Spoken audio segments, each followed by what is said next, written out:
about taking a couple of shots to the dome.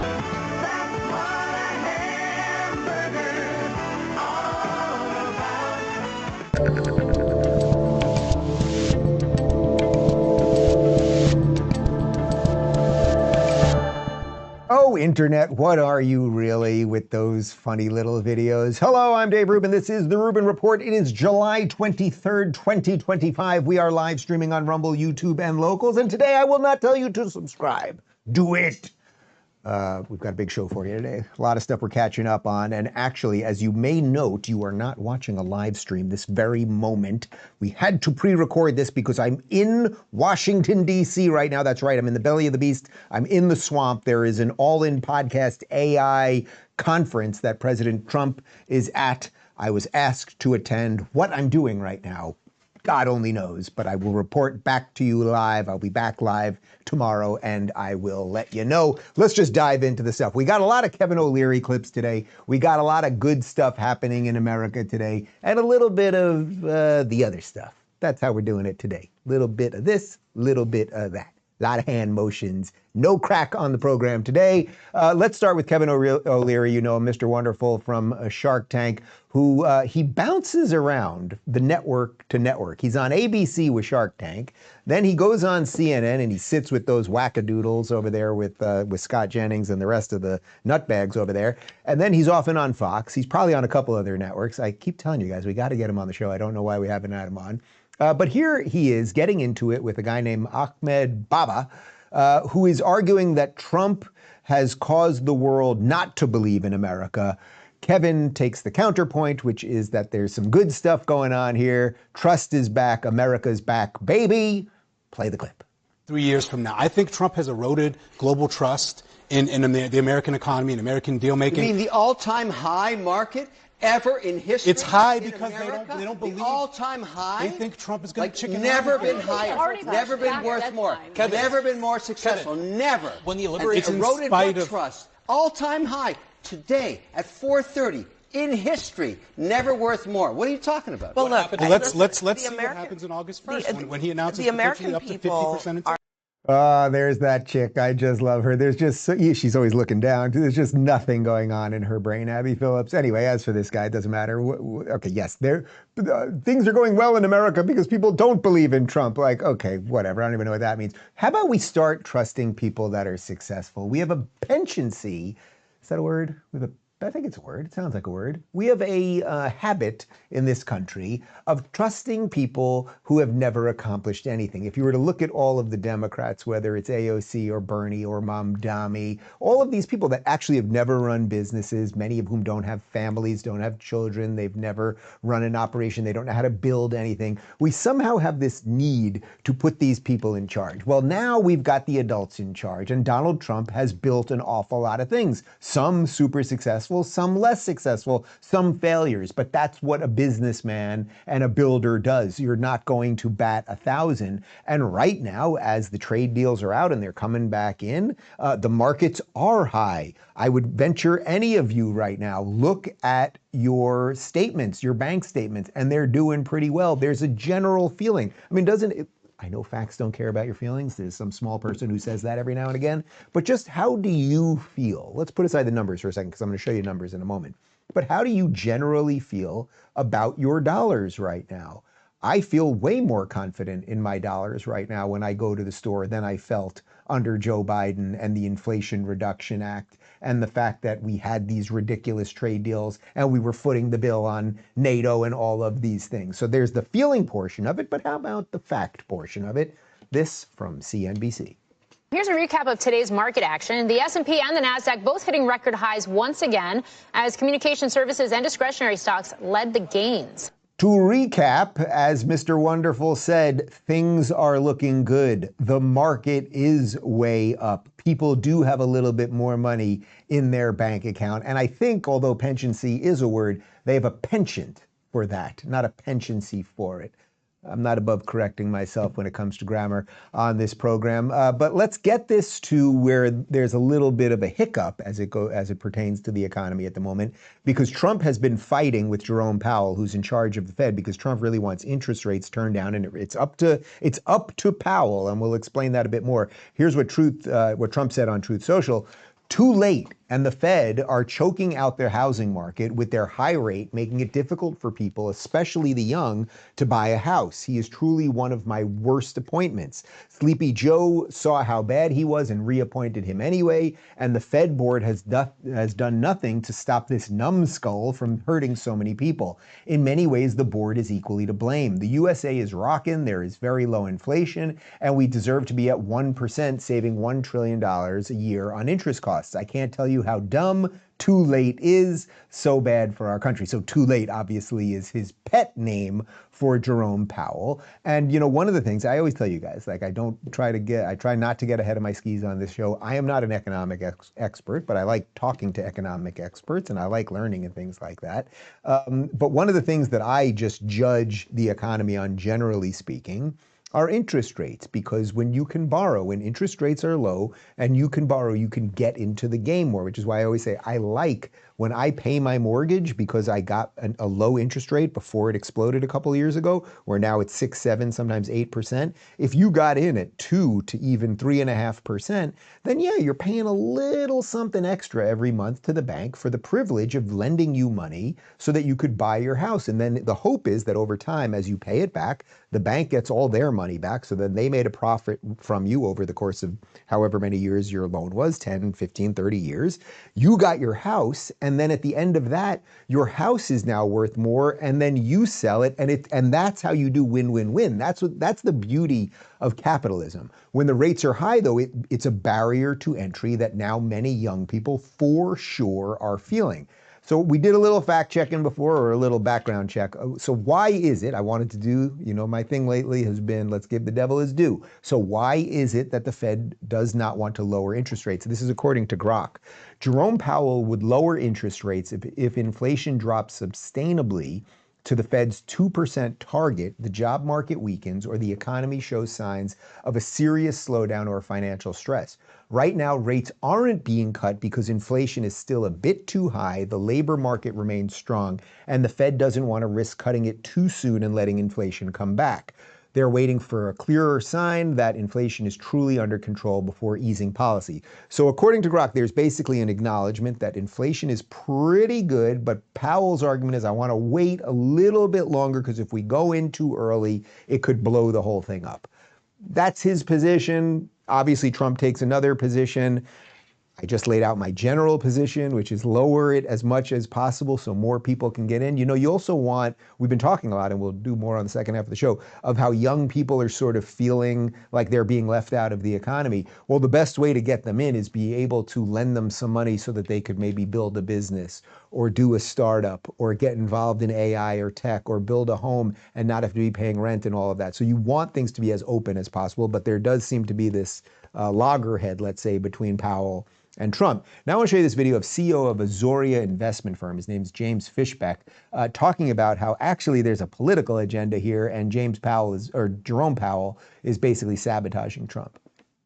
Americans deserve a little bit of relief when it comes to their credit card bills and their mortgages, and Jerome Powell can do that if he would stop trying to sabotage the president and his agenda.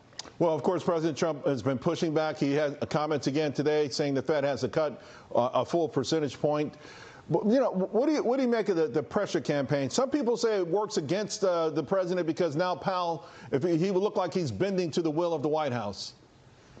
Well, it's not bending the will to the White House. It's bending the will to the economic facts and realities of the ground. Here's the truth, Charles. The New York Federal Reserve has its own estimate of what they call the natural rate of interest. That's the interest rate you know from the Fed that neither slows down nor speeds up the economy. Their model says that the Fed's rate right now should be 3.3%. Where is Jerome Powell keeping it? 4.3%, a full percentage point above where rates actually should be. So President Trump, once again, is absolutely right. They need to cut by a full point. That should likely take place over the course of a couple meetings later this year. But that's what needs to happen. And so President Trump has the right instincts here in calling for the Fed to loosen policy, to recalibrate it, and to align it with the actual facts on the ground. Okay, so like a kind of simple version of this, if you don't want to get too inside all of the math on this. If the rates right now are at about 4.3%, and what he's arguing there is it should be closer to 3.3, that's pretty significant. And even in a place like Florida, our housing market has slowed down. Even though all these people want to come to Florida right now, if you need to get a mortgage to buy your home and you're like, the rate's high, maybe you're not going to move right now. So think about it. All of the people that are thinking about leaving New York right now, they have to get new mortgages in Florida and they really want to get out, but they're looking at those high interest rates. You lower those interest rates, those people start moving. You actually just start adding energy to the economy. People start moving around again. They start buying houses. And then, by the way, those people who bought the houses here in Florida, they're going to have to sell their house back in New York. And then maybe somebody who's a renter in New York finally gets to buy their first house. So again, just lowering the rates, getting the government a little bit out of the way so people can borrow more and partake in the economy more is generally good. Here's Scott Bessent calling for an internal review of the Federal Reserve because this is starting to feel more like a political fight than purely a math fight. To be clear, I am calling for an internal review, and I think that this could be Jay Powell's legacy, that the Fed, since the great financial crisis, has had what I call gain-of-function monetary policy, and the expenses have gone up a lot. The Federal Reserve Board expenses since 2004 are up 4x. I can tell you, at Treasury, we've cut our expenses about 17% last year. Everything else that the Fed has done over the years has just grown and grown and grown. And this is what happens when you don't have oversight. They aren't subject to appropriations. They either use the money they make. Right now, they're losing about $100 billion a year, so they just print money to spend it. All right, so there's the Treasury Secretary saying we should have an internal review of the Fed, which seems to be getting bigger and bigger and bigger. And also, why do they seem to be at odds with the president? Well, Kevin O'Leary, now on another network, explains perhaps why Trump is just bashing the Fed, even if he's not happy with the numbers, that when you bash the Fed, you're kind of always on the winning side. It's always fun to bash the Fed. I mean, if I were the president, I'd bash the Fed too. Why not? But there are some good questions about policy. Why are we paying interest, for example, on bank reserves when half the banks, or many of them, are foreign? I mean, there's a lot of issues here, and I think there's a chance to narrate those.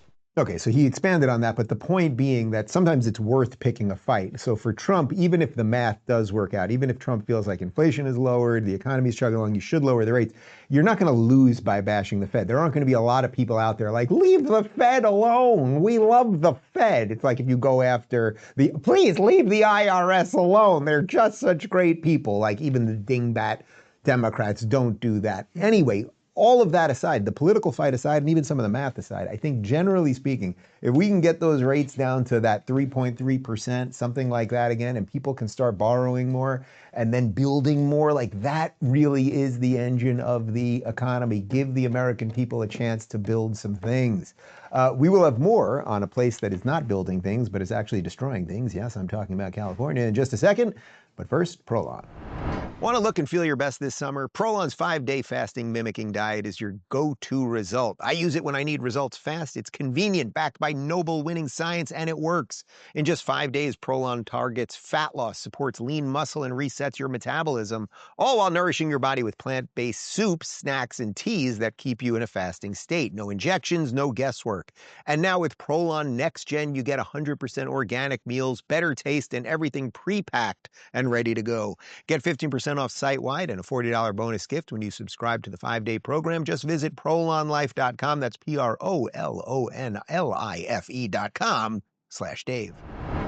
All right, so I really love this story because, every now and again we get one that just perfectly encapsulates almost everything that I talk about on this show all the time. This from Fortune magazine. In-N-Out's billionaire heiress is quitting California because it's too difficult to raise kids and do business. So for those of you that have never been to an In-N-Out, because it's only in certain parts of the country, to me, it is the best burger joint, franchised burger joint, chain burger joint, period. It's the only thing I miss from California, and it is better than Shake Shack. It's better than Five Guys. It's better than BurgerFi. It's better than Burger King or Burger Buddy. It's better than all of them, okay? But In-N-Out, which for the first time about a year ago we covered it, had to close a store. They closed their Oakland operation because of crime, actually, and general mayhem in Oakland.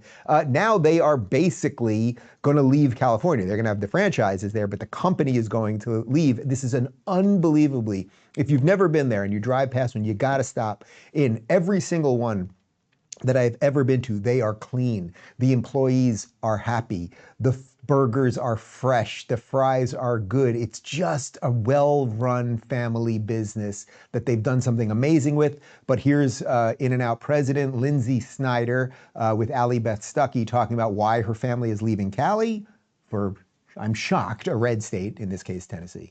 Happen. We're building an office in Franklin, so I'm actually moving out there. And wow, how do you feel about that? You're like a California girl through and through, right? Yeah, I mean, I really loved living in Northern California, and I'm so thankful that I grew up there because I think it changed a lot of who I am today. You know, I think I would be different if I was raised in Southern California. There, like you said, there's a lot of great things about California, but raising a family is not easy here. Doing business is not easy here. Now, the bulk of our stores are still going to be here in California, but it will be wonderful having an office out there, growing out there. Totally. And being able to have the family and other people's families out there.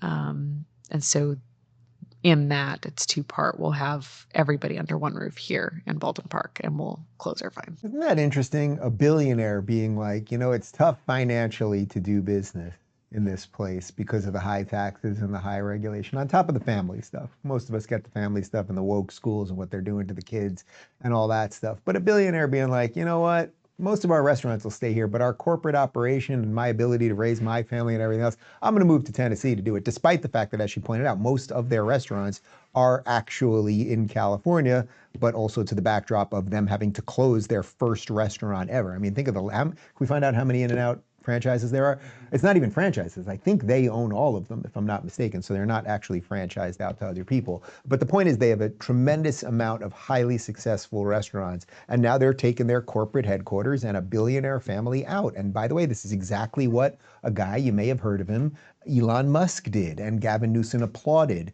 when he left. There are 281 In-N-Outs in Cali right now. Watch this. So my friend Jillian Michaels, who was on the show last week, who I just adore, she is another LA person who has now moved out of the state.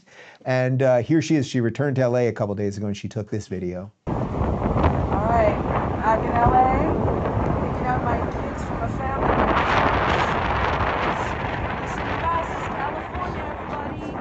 So congratulations, Karen Bass. Congratulations, Gavin Newsom. This is what you guys have done. And by the way, it's not cherry picking just to show that. Can I find something in Florida like that? Probably. Actually, I don't know that you could find something that bad. But could you find some homeless something somewhere? Of course you could. Can you find some homeless people? Sure.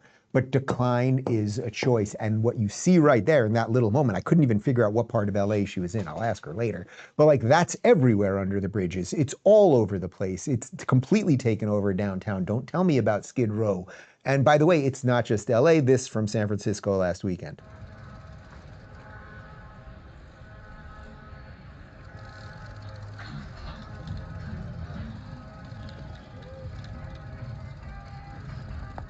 Where is the social distancing when you need it? So again, it's a choice, guys. And there's a reason that Democrat-run cities then come in where the communists say, we'll house everybody, because people look around and they're like, well, these crackheads need houses. And then the communists come in and we'll give them the houses. We're just going to have to take them from the rich people. Don't worry about that. And by the way, we're going to need a lot of their money. And then the rich people leave, and then they need a lot of more other people's money, and there's less money to go around, et cetera, et cetera. The other thing, of course, that happens in these places, like Los Angeles, is that crime runs rampant. It's not just that you have transients and you have illegals and you have drug addicts and general zombies who want to eat your face and all of those things out on the street.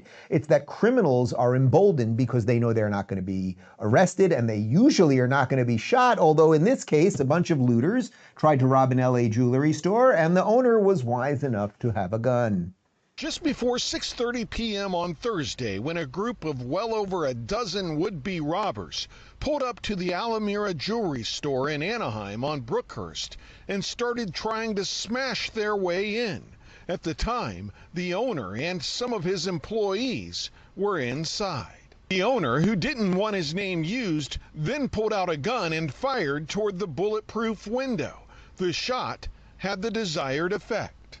After I do the first shot to scare him first, thanks God, I see that happen, the people, he's left. So look, I know we can show you these kind of criminal things all the time, but there's a reason that that one matters. There's a guy who lives in Anaheim, California, not too far from Los Angeles, and a huge group of whoever the F these kids are go in, and they just think they're going to have an easy time because it's Cali and the police won't show up and people will be unarmed and you can do whatever you want. You can steal the jewelry and you can sell it on the black market and you get away with all of it because that's what happens consistently.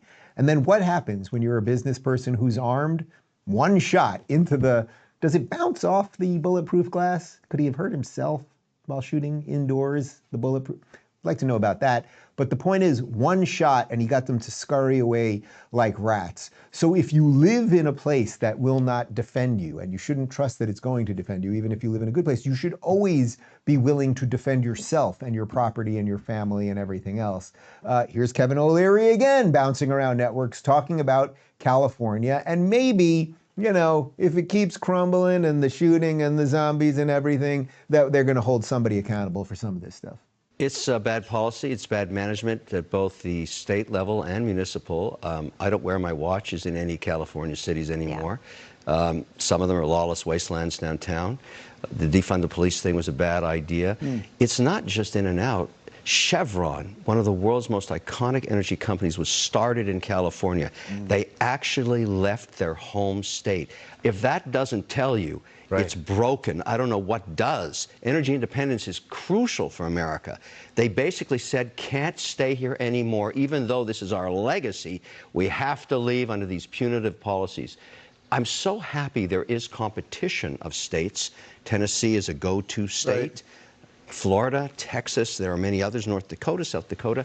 I think it's important that we understand that now we have social media that sees these stories and it spreads it out everywhere, that if you are a policy maker, and you're held accountable now. I mean, this is right on Gavin Newsom's lap. All right, so first off, while the video was playing there, Connor did a little research, and as far as shooting at bulletproof glass, it depends on the angle and the type of bullet as to whether it might bounce back in your face. That's important to know. Everybody take note of that. And of course, everything. I mean, O'Leary, once again, just making basic sense. So congratulations, you guys kicked out In-N-Out, you kicked out Chevron, you kicked out Tesla, you kicked out the Rubin Report, you kicked out a whole bunch of businesses over years. And I don't know, there's got to be someone somewhere, someone send me the name of a business that was like, you know what, I can't do this in Tennessee or Texas or Florida anymore. I'm moving to Los Angeles. That just sounds profoundly ridiculous. I think I mentioned this once before, but I have a very good friend who is a brilliant home builder in Los Angeles. He makes absolutely gorgeous homes. He has 3 homes for sale right now that are like a decent amount of money, between $4 and $7 million. But that for LA, that's like kind of average actually. And he cannot sell them. It's not because the homes aren't great. It's because nobody is moving there anymore. So good luck with all of that. We'll have more on the Democrats who are just confused. They're just confused about, they're either downright evil or they're confused about everything. I leave that for you to decide, but first, 1775 coffee. Guys, let's be honest. Most coffee gives you that quick little jolt, and then what? A crash, jitters, that mid-morning brain fog, and before you know it, you're already pouring a second or third cup just to make it to lunchtime. But what if your coffee did more than just wake you up? What if it actually did something good for your body, something real, something lasting? Meet Rejuvenate Coffee. This isn't your average cup of joe. It starts with premium real Arabica beans, so yes, it tastes incredible. But what makes it special is what's inside, a powerful compound called CAAKG. Now, I know that sounds technical, but stick with me. CAAKG is backed by real science. It's been shown to support cellular energy, a healthy metabolism, and even healthy aging. Yeah, you heard that right. Your coffee could actually help you feel better, not just today, but 10 years from now. This isn't a gimmick. It's not a trend. It's a smart decision for people who take their health seriously and who want to feel focused, strong, and dialed in every single day. So if you care about how you feel, not just this morning, but long term, Rejuvenate Coffee is for you. Head on over to 1775coffee.com/Rubin and order a bag of Rejuvenate Coffee today. Fuel your body, protect your future. Rejuvenate. So what is going on with the Democrats? Is it that they are just so good and so right and we're so mean and we've tricked everyone into thinking that our ideas are good? Or is it that they are just pandering morons who never take a look in the mirror and see that they are the problem? Here's video of a man who had sex with a Chinese spy. He's a congressman from California. Eric Swalwell also farted live on MSNBC with Chris Matthews. And he says that the problem in 2024 was that Americans just didn't get enough Kamala Harris. I always kept saying to you guys, can we get more Kamala Harris? Because maybe she is saying something sensible. Maybe. Congressman, I mean, if you could give us just one line, I mean, what did you learn from the 2024 election? What should Democrats not do next time? Well, we have to always be on. And let me just give you an example. Most people say that the biggest mistake that Kamala Harris made was saying that she wouldn't do anything different than Joe Biden when she went on The View. I don't think that was the biggest mistake. And candidates, trip up all the time. I think the mistake was that there were many days that would pass before she did another major interview. And Donald Trump makes 3 mistakes an hour, but he's always on. And so when you're always communicating, not just to cable news, but to local news, to podcasters, to influencers, always on means you're always honest. And we have the values on our side, and now we just have to be in more places, more spaces, and that's why we're going to win the midterms in just under 18 months. God, this guy is such a schmuck. He says Donald Trump is always on, and Donald Trump lies 3 times an hour. And then a minute later, he says always on means always honest. Like, just absolutely awful. But yes, we did need more Kamala Harris. We needed more of this. Everything is in context. My mother she would give us a hard time sometimes, and she would say to us, I don't know what's wrong with you young people. You think you just fell out of a coconut tree? You exist in the context of all in which you live and what came before you. If America becomes a socialist, communist crap hole, we're going to look back and go, man, those were the good old days, the coconut tree and the context we live in, and Russia big, Ukraine small. Listen to this from Eric Daughtry, breaking. Democrat leaders plot to redraw congressional lines before 2026 in favor of blue seats in New York, New Jersey, Minnesota, Washington, and California if Republicans do the same in Texas. That's according to CNN. And we've talked about redistricting before.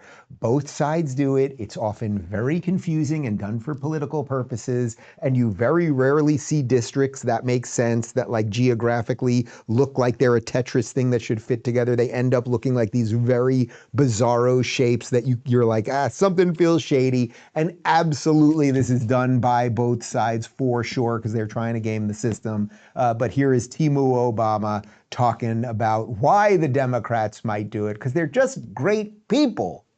And these Republicans are trying to disenfranchise millions of voters in Texas as part of a scheme to rig the midterm election. What we're committed to doing as Democrats in New York, in California, in New Jersey, across the country, is make sure that the congressional maps are as fair as possible. The people of Texas are at risk of not having fair maps. We have a responsibility of making sure that we look at every single state of the union and do what we can to ensure that we maximize fairness in those jurisdictions.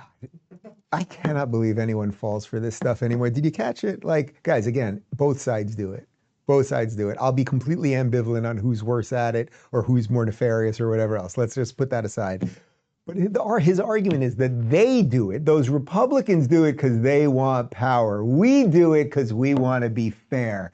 Like, if you are buying that bunk at this point, then I got a bridge to sell you, which you can get pretty cheap in New York because nobody's driving anymore thanks to their congestion pricing.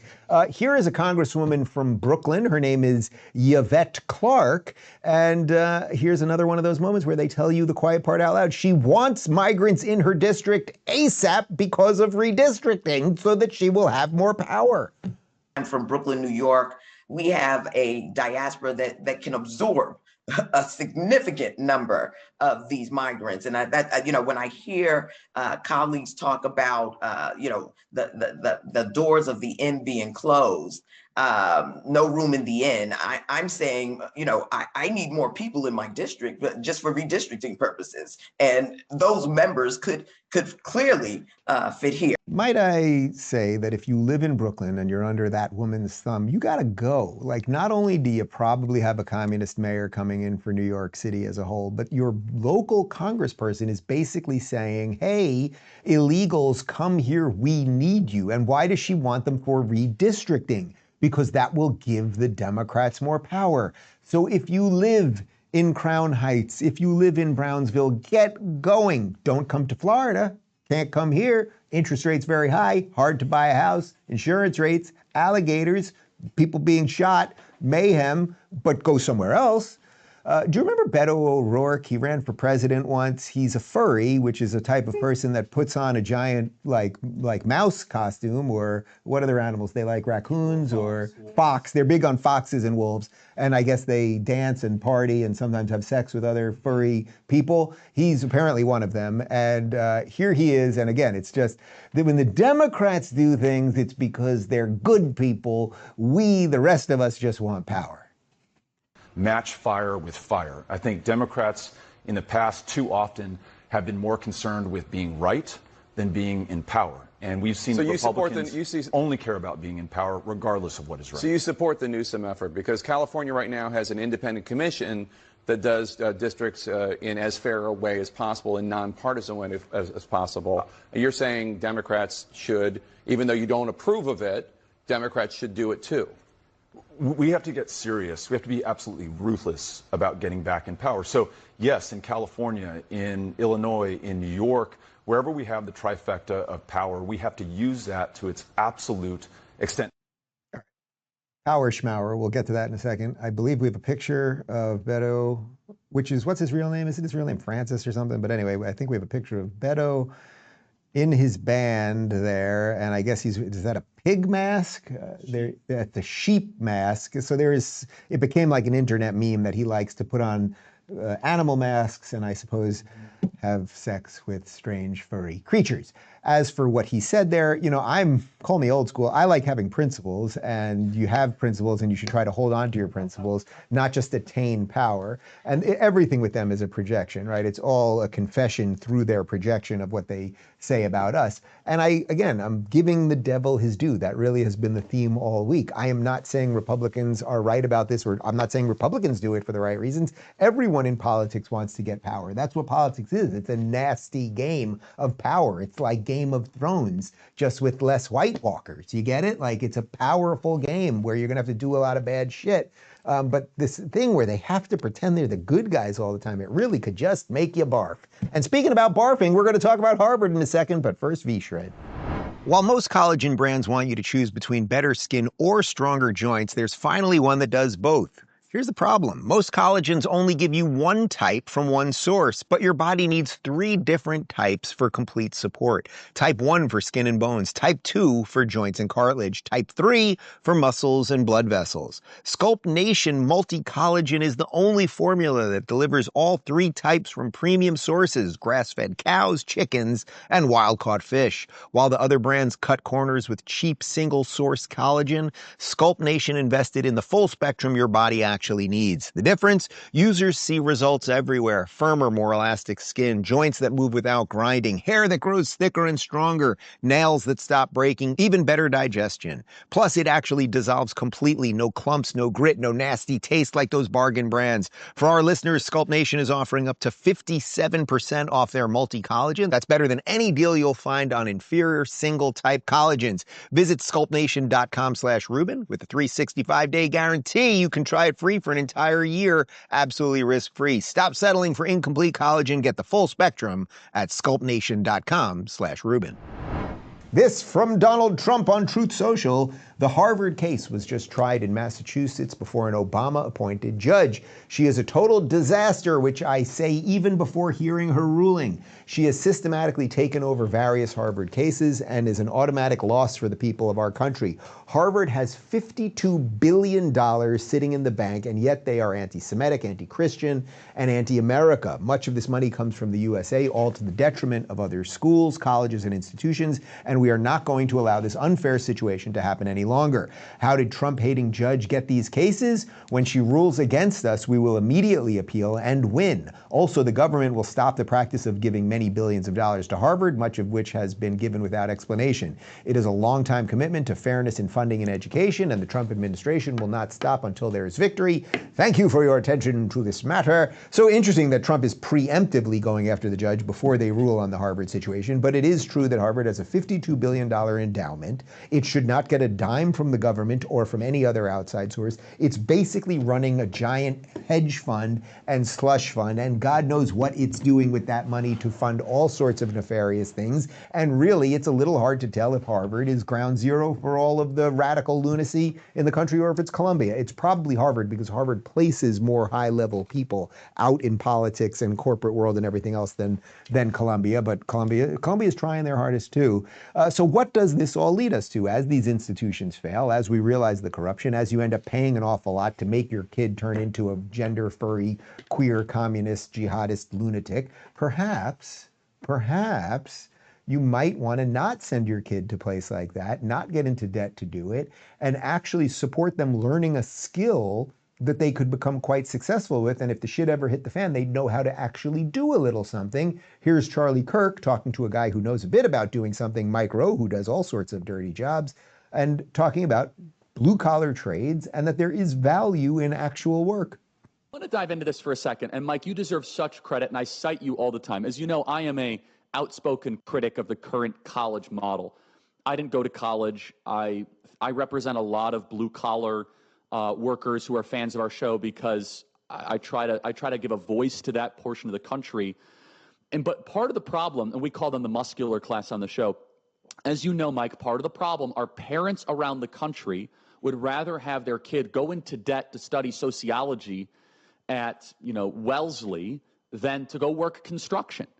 Can you speak to that? Part of that needs to be a cultural change for specifically suburban America. If their son says, Mom, I want to be an electrician, they should applaud that. They should celebrate it. They should encourage it because they actually might have better character, a better financial balance sheet, less debt, and greater job opportunities than studying communications at University of Illinois. Parents were left with this idea that there was really only one path for their kid. And if their kid couldn't take that path, everything else, including that guy welding two pipes together, was some sort of vocational consolation prize. Well, the chickens have come home to roost. AI, as I said in that clip, is coming for the coders. It's not coming for that guy.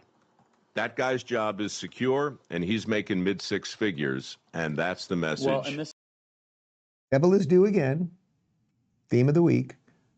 AI may come for that guy's job eventually, but it's going to take a little bit longer. It's going to come for the coders first, and it's going to come for a lot of the amorphous jobs first. But eventually robots will be able to, weld pipes together and do plumbing and all, and do electric work and everything else. But that aside, the broader point is what they're both saying is right. Of course, that there was a generational thing where you had to, somehow to be a good parent, you had to send your kids into these schools. And then suddenly we sent our kids into these schools, and over decades we realized, boy, not only did they not learn much, they were brainwashed in a lot of ways. They didn't get real skills. Lesbian dance theory is not something that's very applicable in the business world, et cetera, et cetera.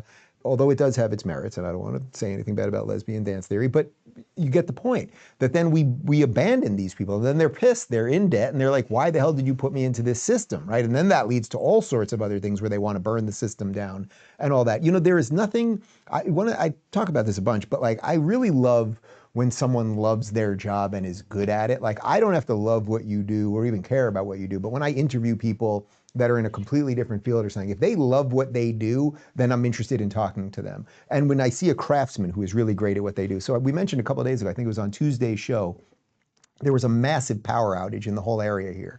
And our house was running on the generator, the gas generator outside. And our electrician happened to be here working on another project that we're doing on the other side of the house right now. And we realized that we had a mix-up when we installed our Starlink, that everything in our house for the studio was connected to our generator except Starlink. So Starlink was down too. So we had access to the satellite, even though we didn't have internet because of the power outage, but Starlink was not connected to the generator. And he got here at about 10:15, and within 20 minutes, he was able to connect Starlink to our generator, to the gas, et cetera, and we had the show running. And it's like, that's a great person. That is a great human being who knows how to do his job, who's a great tradesman. And I give him a lot of credit for that, Ariel. You're great at what you do. But we have a whole generation that isn't particularly good about a lot of things, and they are now pissed that they're in debt heavily. Check out this. This is a Business Insider journalist talking about how student debt has now led Gen Z to actually pursuing some things that might make some sense, like those blue-collar jobs. Well, a new article from Business Insider is shedding light on Gen Z's pivot from college to blue-collar jobs, from student debt to the rise in AI, how Americans are losing faith in the college degree. Amanda Hoover is here. She's the author of this article and is joining me now. Amanda, thank you so much for joining me to talk about this. This is so interesting. You mentioned in the article just 22% of U.S. adults say college was worth it if a student had to take out loans to attend. So how have those loans pushed Gen Z toward blue-collar jobs? There's definitely a lot of young people that are looking at college and questioning, is this worth it? You know, the time, the effort, but also the debt. So it's not that confusing, guys. College doesn't fully make sense the way that it was sold to an awful lot of people. I can also tell you that with our kids, like the family planning we're doing, we sat down with our business managers and our financial planners and everybody, and they were like, what do you guys want to do about college? And I was like, college, what are you talking about? I was like, I'd love to figure out the mechanisms so with every year I can put money into a fund for them, and hopefully we raise them right, and when they're out of high school, we can maybe help them start a business. Maybe they want to travel for a little bit or something. And if their heads are on right, we'll facilitate those things. But why would I be putting money that's going to be protected tax-wise just so I can send them to a school to learn everything counter to perhaps what we hopefully taught them the right way here? So people need to think about this, and it is good to know now that young people are starting to look at it. I think a lot of imagine if you're 15 growing up right now and you're watching the same stuff that we all watch, and you're watching these college kids with terrorist masks on screaming about how evil America is. And you might just be like, you know what? I don't want to get into debt to become some anti-America psychotic lunatic. How about that?